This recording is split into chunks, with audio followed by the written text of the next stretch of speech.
মুর্শিদাবাদ জেলা কংগ্রেস কার্যালয়ে সাংবাদিক বৈঠক করলেন কংগ্রেস নেতা অধীর চৌধুরী। এদিন তিনি সাংবাদিক বৈঠকে আরজিকর মেডিকেল কলেজ ও হাসপাতালের ঘটনা নিয়ে সরব হন। সেই সঙ্গে মেডিকেল কলেজের প্রিন্সিপাল এবং রাজ্যের মুখ্যমন্ত্রী মমতা বন্দ্যোপাধ্যায়কে একযোগে আক্রমণ করেন। ওকে এখনই গ্রেফতার করা উচিত। ওর মতন বড় ক্রিমিনাল বাজারে পাবেন কোথায়? এ বাংলার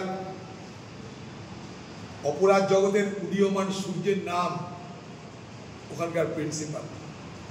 এখানকার বাংলার অপরাধ যে জগৎ, সেই অপরাধ জগতের উদীয়মান সূর্য মধ্যগগনে বিরাজ করছেন, তার নাম মিস্টার কে সন্দীপ, এবং তার পিছনে বাংলার মুখ্যমন্ত্রীর প্রত্যক্ষ পরোক্ষ মদত অবশ্যই আছে।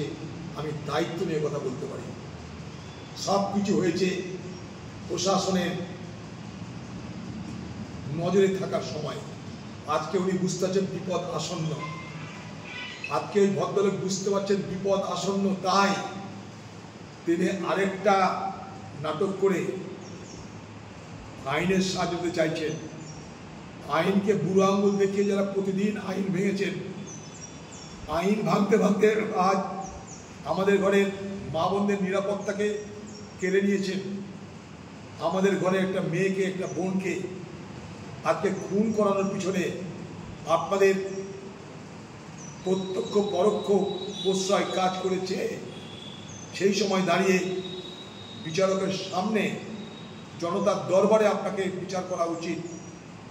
তা না করে আপনি নিজে আইনের সাহায্য নিয়ে বাঁচতে চাইছেন, আপনি বাঁচতে পারবেন না। আইন এত দুর্বল নয়। আইনের হাত থেকে আপনাদের মতন অপরাধীরা বেশি দিন জেলের বাইরে থাকতে পারে না বলে আমি দৃঢ়ভাবে বিশ্বাস করি। আপনাদের জেলে যেতেই হবে। এনকাউন্টারওয়ালা হঠাৎ করে এনকাউন্টার বন্ধ করে এখন ঘুমাচ্ছে, কারণটা কি? এটা আরেকটা রহস্যজনক লাগছে আমার কাছে। কারণ সমালোচনা এই সরকারের বিরুদ্ধে যে তোলা হচ্ছে, এই সমালোচনাটা কি তার দলের সেনাপতির প্রত্যক্ষ বা পরোক্ষ মদতে তোলা হচ্ছে? সেটাও কিন্তু আমার কাছে আরেকটা প্রশ্ন। কারণ সেনাপতির চুপ,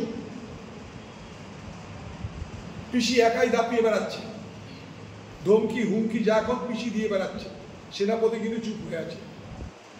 এর পিছনে রহস্যটা কি, এটাও জানা দরকার।